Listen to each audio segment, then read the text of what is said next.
I'm sure that most of you are Gen Y millennials of one sort or another, and we'll have some Gen Xers here, and maybe a baby boomer or two. But even within any of the generations, the older half and the younger half are very different from each other, and I'm sure you've experienced that already.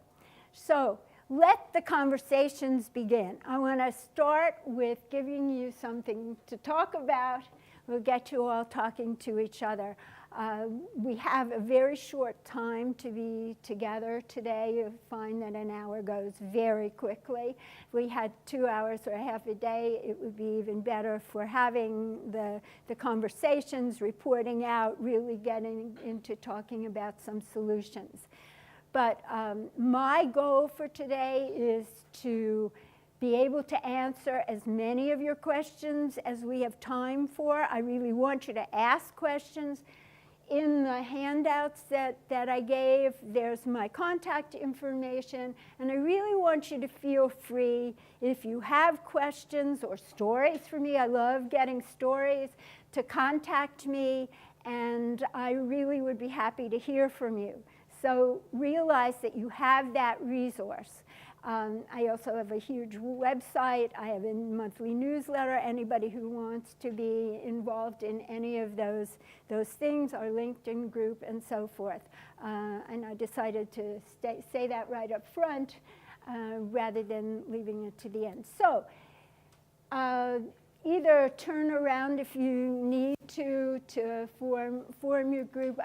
This is going to be a kind of straightforward question that I'm going to ask. And one person, please take down the notes, and then we'll have somebody report out from each of the tables. Then we'll, get into some of the other things. But I'd like each of you to share with whoever it is you're sitting with, or anybody else, an intergenerational challenge that you are either currently facing, have in the past that you've had to address, whether it was successful or not, and you're still grappling with it, or something that you're anticipating in the future. Either as a student out in the workplace, whatever, just focus though on work, not between parents and children and siblings and all of that. We want to focus on work.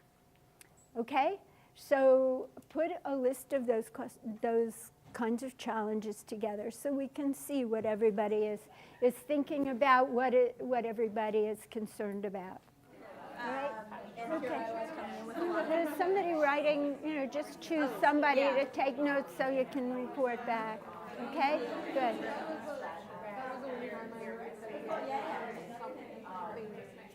Some communication, yeah, that's what just like very checked out, like, yeah, like the people who are floating around the office, like going through routine that they class, and because I'm sort of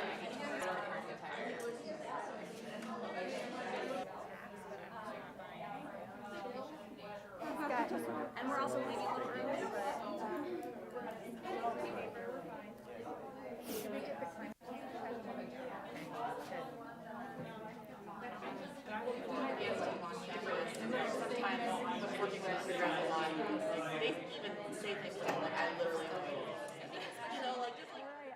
I'll ask you this. How many of you, whatever generation or age you are, have felt ageism in one way or another? Because it happens from the younger end as well as the older one. I mean, much more on the older end, but I'm always saying to them when I speak to people in the radical age movement or something like that, remember that the younger people are feeling it too, and we got to get rid of all of that. That's one of the purposes of having all of these cross-generational conversations, which I'm all about.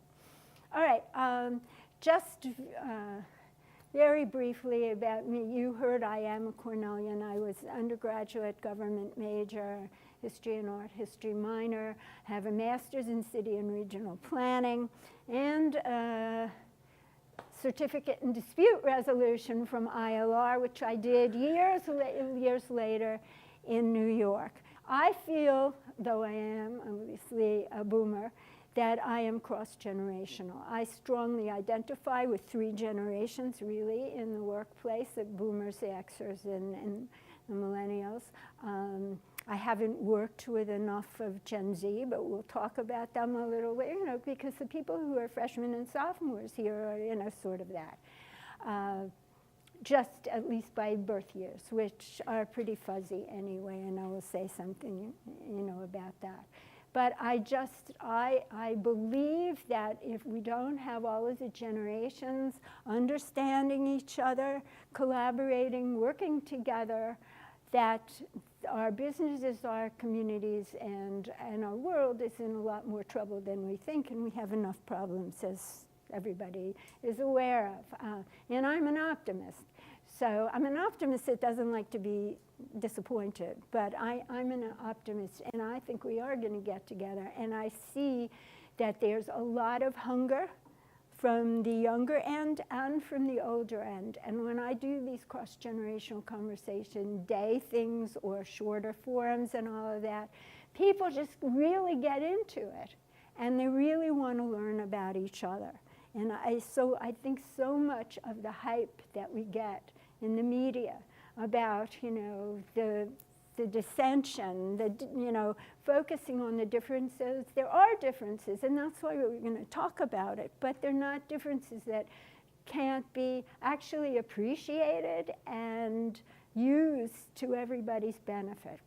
Because one of the big problems is that if you were not born or alive at a certain time when people were forming who they were as people, it's very hard to know that. But where I come from on this, the premise of that is that what it takes to be successful in our work and our lives are the kinds of things, or at least it is equally or more important than the kinds of things you can go and search for on the internet. There's tons of data, we're all deluged with it. But are the relationships, what you can get from talking to people, learning their perceptions. And so you can see where they're coming from, explain where you are coming from, because we're just not going to be all formed the same when there were different things going out in the on in the world when we were growing up. So what defines a generation? Now we do see, and even I have birth years down there on that chronology. And that's just some kind of guideline, some kind of reference, because people will always say, well, what's this generation, what's that generation, but those are fuzzy. And we define generations really not by those birth years, but more by the commonality of economic, political, social, and cultural events that people were going on around them, or they experienced at some time in their life. What's your formative stage? Well, you're forming all the time, but let's say high school and college age, more than toddlers who don't remember all that well what was going on. So that's essentially it. And if you come from a conservative family, a very religious family, even it used to be that in this country, if we're just talking about this country, that people were sort of ahead if they were in terms of times and new things and the trends and musical and cultural on the coasts, on the East Coast, the West Coast, then the Midwest and the South. Now that gap is closing much more quickly because we have instant communication. So all over the world, people are getting something, learning everything, hearing everything, just about the same time. So people are coming together a lot and learning all those things more. But that really is what what defined it. So there are differences in the hierarchy and the position. People will behave differently, or should, if they are managing other people who might be the same age. And I think one of the things that you see in universities, as well as in the workplace, is you have veterans who are millennials, but they have been through all this training or have seen combat, so even more so. So they have a lot more leadership training usually, and more life experience that can be life and death very, very much. And they're going to be different. They're going to be different as your classmates, as the people that you're teaching, as the people that you're working with. And we have to come to take advantage of what they bring more than to say, oh, well, we're different. How are we going to deal with that sort of situation? So that's another thing. And another thing that really I think trumps everything, sorry to use the word, it existed before it was blasted out on buildings and everything. Maybe I should say surpasses, is personal behavioral style. People are their personal behavioral style, which is partly core personality and partly the environment that you're in, really surpasses any of the aspects of diversity in terms of whether it's age, whether it's gender, sexual orientation, the way people think and the pace that they're at, and even things like attention span, and whether you're more extroverted or introverted or ambiverted, which I only knew about within this year, which is somewhere in between. So now I think that I'm an ambivert that's much more on the extrovert side. But whatever it is, there are all these many variations. And I'm sure you've experienced all of that. So those are all kinds of things to keep in mind. And the generational aspects are just one of, a collection of tools that you can use in dealing with these things. You've mentioned baby boomers are planning to stay longer in the workforce, and I know it's sometimes a choice and sometimes not even a choice for them, and that this will have implications for leadership positions everywhere from academia to corporate organizations, all of this. Most of the room are millennials. How do you recommend we navigate this? Because we're not hopefully going to be the ones saying, hey, move on over. But as an academic who studies generational dynamics, I actually get told by a lot of older professors, oh, you should write on us and how we need to make space for your generation. And interesting that you're hearing that. But it's interesting that you're hearing that. I was wondering if there would be resistance, and I'm sure there is in some cases. I think it's going on as a debate right now in publications like the Chronicle of Higher Ed, where there was an editorial last year on selfish boomers not retiring, which I have lots of issues with, to be clear. But how do you advise the millennials in the room to navigate those dynamics? Okay. First of all, let me say that the next generation that seems to get overlooked so much, although I talk about it because I don't think it's fair, the next generation in age and experience to take over leadership would be Gen X, right?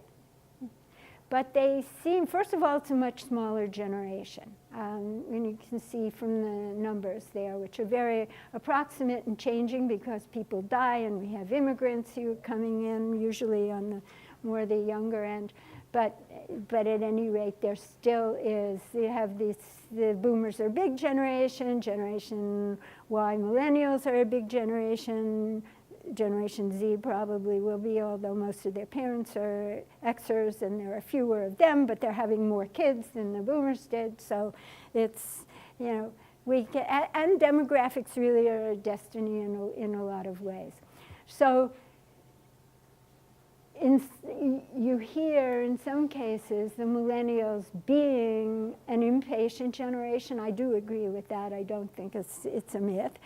And wanting to sort of leap over the Xers, especially if you don't have a lot of Xers who are really very eager to become leaders and spend as much time working as they see that the boomers have. So I think these things need to be a conversation, and we see two trends really out there. There's a push in a lot of companies, and it may, and when I say companies, I really mean any kind of organization, but some of them still do have mandatory retirement ages, and people are forced out, and you can do it legally or illegally. So, for instance, in law and accounting and any partnerships, you are still allowed to have mandatory, which you can't in government and you can't in a lot of other places. So some of that is trying to ease people out, or to step down. You can, we want your expertise, we want your knowledge, we want your contacts, but give somebody else a chance, and transition your knowledge and train them. And sometimes there's an issue about that if you don't pay people for transitioning. So once you do that, you're no longer valuable to the organization, and we deal with that issue a lot in the legal industry, which I worked in a lot. So that the counter trend, which is not as large one yet, but we may be seeing, is that organizations are realizing that they really need to retain people who know what they're doing very well, have been there for a long time, have knowledge, contacts, relationships, all of that kind of thing. And we don't want to, and I mean, I think you know this from Cornell, that Encore program, and people who have retired, they're trying to get back here at least on a part-time basis. So how many of you have managed people who are older than you are? We are going to be seeing, obviously, a lot more of that because of the boomers sticking around. And that can be a very awkward situation. But again, it doesn't have to be, and we're getting into a communication thing and cross-generational communication. I think the thing you need to do, and if you can start it face-to-face and have more of that, it is better, even if you're not all that comfortable. And I think a lot of the younger people are less so because there's been less face-to-face. Although there's a trend going back, the surveys now are saying that the younger millennials and Gen Z really want to have a lot more face-to-face, person-to-person kind of conversations, and have the guts, the confidence to bring up some of these, and say from the beginning of the working relationship, or if you're already in it, how do we work this out? I guess when we were talking at our table, we were talking about how to address when people disagree with you, how to address, people who are your mentors, how do you address them so there's, you have respect and yet are able to convey your opinion. Okay.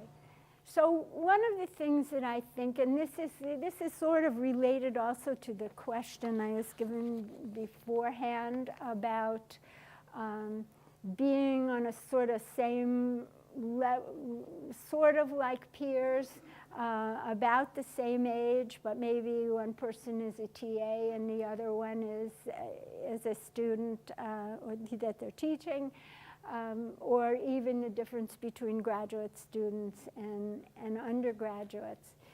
This is a situation that commonly happens out in the work world, in all kinds of workplaces, when somebody that you have been working with is a peer on the same level and gets promoted and you don't. And so this is your friends. How do you have sort of creating distance that wasn't there before, and respect and courtesy? So the first thing is what you can do for yourself, which is your mindset, and to convince yourself that you are really very capable. You are now in an authority position, and show that in your body language, in the way you talk, your tone of voice, not up talk, which, as I was saying to Renee earlier, we're even hearing it. Up talk is, you know, when you sound like you have a question mark at the end of everything, which is confusing anyway. You know, are you asking a question or are you making a statement? Is this what you believe or not? But I hear this from even men in their 50s on television. I mean, it's gotten just so widespread, but it's not a good thing, particularly for how to communicate and to command respect. So think about those things, and also, you know, make it clear. How do you want to be addressed? If you are teaching, if you are an assistant professor, and do you want to be called professor or do you want to be called by your first name? We've gotten very casual as a society. You know, when I went to school, when Renee went to school, the professors didn't usually wear jeans. You know, I mean, it's hard to tell from one thing or another. It used to be a lot clearer. That's how things were. There were sort of ground rules that people grew up learning, and they either heard it in school or they heard it in their families, and I don't think that's discussed a lot. I don't know.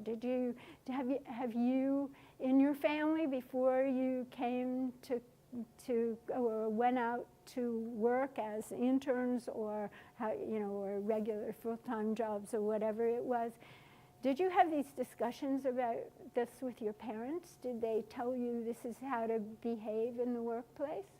No. Probably they were so busy, and also because when they got into the workplace, when they started, it was assumed, it was clearer. You know, you sort of picked it up by osmosis, and the senior people wore suits, and they were addressed by Mr. and Ms. or whatever it was. Now it's very different. And I'm saying to people who are complaining about young people that they hire, oh, they come in late and they, dress. They come to interviews all dressed very properly, and then after they're hired, they can be wearing anything. And this isn't everybody, but for some people. And I said, just think about it. They came out of school. If they didn't have early classes, they could show up, whenever. They didn't have to get up early if they were tired up late last night. Everybody dresses however it is that they want. It's pretty acceptable. And if nobody says this is not the culture in our workplace, this is not how, and people are going to see you, and certainly in front of clients and customers, you don't want to look that way, and it's better to err perhaps on the more formal side, at least for a while. And then there are other cultures, and this is true a lot in technology and a lot of startups and so forth. If you showed up in a suit, I think that's peculiar, and it makes people feel uncomfortable, which is how we started having casual Fridays and then casual everything. Literally. People I worked with people who were lawyers who went out to firms and saw their clients in these new companies. And they said, they were told by their clients, don't show up in a suit. You make us feel uncomfortable. And that they go back and they tell management, well, we can't look like that. And then it began to percolate up. So things have changed a lot. We don't have those discussions from the usual sources, whether it's parents or, probably you have a little bit maybe from career services, because I know that I've even done some programs when Nancy Law was here anyway. And if you have that opportunity, go and get into those discussions. Talk to people who are in older generations that you know and find out their perspective and how you think that they think of your generation. What do they expect and what advice they have for you.